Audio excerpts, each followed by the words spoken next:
मित्रांनो, lady boss आणि गावरान पीए या नवीन शृंखलेच्या भाग 2 मध्ये पुन्हा एकदा बेभान स्वागत. पहिल्या भागाला तुम्ही दिलेला प्रतिसाद पाहून माझं सांगलीचं काळीज एकदम तृप्त झालंय. तर मग तुमची उत्सुकता जास्त न ताणता पुढे काय घडलं ते सांगतो. घड्याळात रात्रीचे 9 वाजले होते.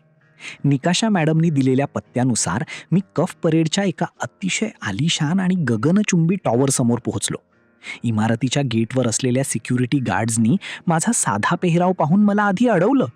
पण मी जेव्हा निकाशा सिंघानिया मॅडमनी बोलावलंय असं सांगितलं आणि त्यांनी मॅडमच्या फ्लॅटवर इंटरकॉमनी कन्फर्म केलं, तेव्हा त्यांचे चेहरे बघण्यासारखे झाले होते. त्यांनी मला आदराने थेट VIP लिफ्टकडे नेलं. 34व्या मजल्यावर लिफ्ट थांबली. एका मजल्यावर फक्त एकच आलिशान पॅन्टहाऊस होतं. मी थरथरत्या हाताने दारावरची बेल वाजवली. काही सेकंदातच दरवाजा उघडला आणि समोरचा नजराणा पाहून माझ्या अंगातून जणू विजेचा करंटच पास झाला. ऑफिसमध्ये कडक कॉर्पोरेट कपड्यांमध्ये वावरणारी माझी लेडी बॉस निकाशा मॅडम आता एका वेगळ्याच रूपात उभी होती. तिने अंगावर अत्यंत तलम पारदर्शक पांढऱ्या रंगाचा एक सिल्कचा गाऊन घातला होता. त्या गाऊनच्या गळ्याचा कट एवढा खोल होता की तिच्या छातीचे ते दुधासारखे गोरे आणि ताठ गोळे अर्ध्याहून अधिक बाहेर डोकावत होते.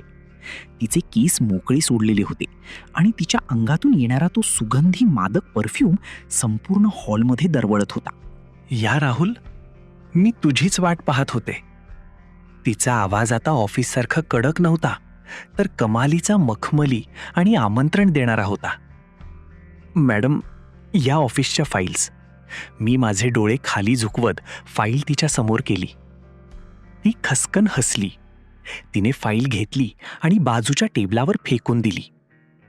राहुल, मी तुला इथे काम करायला नाही, तर माझं एकटेपण दूर करायला बोलावलंय.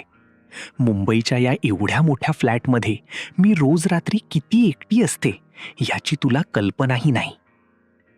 असं म्हणत तिने तिचा तो नाजूक गोरा हात थेट माझ्या गळ्यात टाकला आणि ती माझ्या राकट शरीराला बिलगली.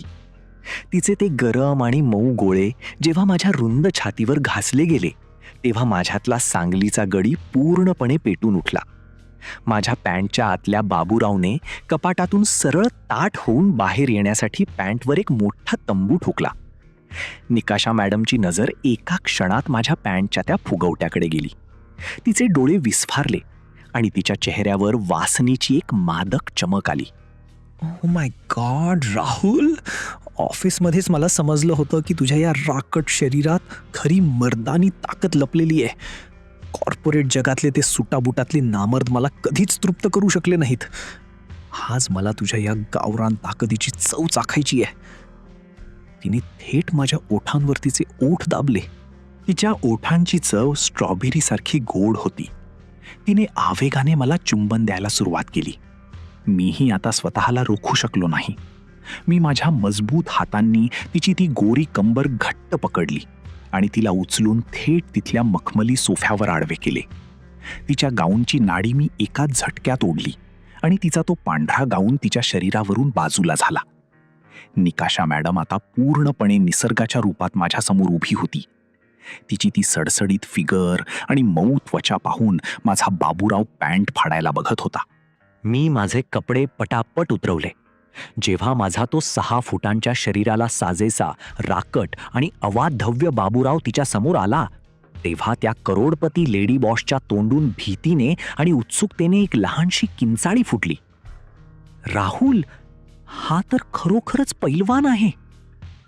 मी जास्त वेळ न दवडता तिचे दोन्ही गोरे पाय पसरवले आणि कमरेचा एक जोरदार झटका मारून बाबूरावला तिच्या त्या घट्ट आणि रसाळ चिमणीत आर पार घुसवला. आई ग, राहुल मरे. निकाशाने सोफ्याच्या गादीला नखांनी घट्ट पकडले. तिच्या डोळ्यातून सुखाचे अश्रू वाहू लागले. तिची चिमणी कमालीची अरुंद आणि गरम होती. जणू काही मीच तिच्या आयुष्यातला पहिला खरा मर्द होतो. मी अजिबात दया न दाखवता वेगाने झटके मारायला सुरुवात केली. सांगलीच्या त्या राकट पद्धतीने मी तिला सोफ्यावरच मळून काढत होतो. कॉर्पोरेट जगताच्या सगळ्या मर्यादा विसरून माझी लेडी बॉस सुखाच्या लाटांवर उसळत होती आणि तिच्या तोंडातून बेडूक ओरडल्यासारखे सुखाचे चित्कार निघत होते. जवळजवळ अर्धा तास तो बेभान खेळ सुरू होता. शेवटी एका जोरदार धक्क्याने आम्ही दोघांनीही सर्वोच्च टोक गाठले आणि माझ्या बाबूरावने त्याचा सगळा गरम लावा तिच्या गर्भाशयाच्या दारापाशी रिकामा केला. ती पूर्णपणे शांत होऊन माझ्या छातीवर कोसळली. काही वेळाने आम्ही दोघे सोफ्यावर शांत बसलो असताना तिने तिच्या पर्समधून 50,000 रुपयांची एक वड्डी काढली आणि माझ्या हातात ठेवली. हे तुझ्या आजच्या रात्रीचं बोनस. आणि उद्या सकाळी 11 वाजता ऑफिसमध्ये एका मोठ्या बिझनेस डीलसाठी सिंगापूरहून एक अतिशय हॉट आणि तरुण लेडी इन्व्हेस्टर येतेय. तिच्यासमोर तुला माझी ढाल बनवून उभं राहायचंय.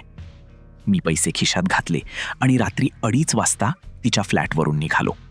पण मित्रांनो, दुसऱ्या दिवशी सकाळी जेव्हा मी ऑफिसमध्ये पोहोचलो आणि त्या सिंगापूरच्या लेडी इन्व्हेस्टरची एंट्री झाली, तेव्हा तिला पाहून माझ्या पायाखालची जमीनच सरकली. कारण ती दुसरी तिसरी कोणी नसून माझ्याच गावातली, जी मला सोडून मुंबईत पळून आली होती, ती माझी प्रियकर मोहिनी होती. आणि तिची नजर जेव्हा माझ्यावर पडली तेव्हा तिच्या चेहऱ्यावर एक क्रूर हसू आलं. बापरे, मोहिनी सिंगापूरची एवढी मोठी बिझनेसमन कशी बनली? आणि आता ती निकाशा मॅडम आणि माझ्या या नव्या नात्यात कोणता खोडा घालणार होती? हा थरारक आणि सस्पेन्सने भरलेला भाग पुढे काय वळण घेणार हे ऐकण्यासाठी तुमच्या हक्काच्या मिशन आनंदी यूट्यूब चॅनलला आत्ताच सबस्क्राईब करा, घंटी दाबा आणि कमेंटमध्ये सांगा की भाग 3 लवकर दाखवा. भेटूया पुढच्या भागात.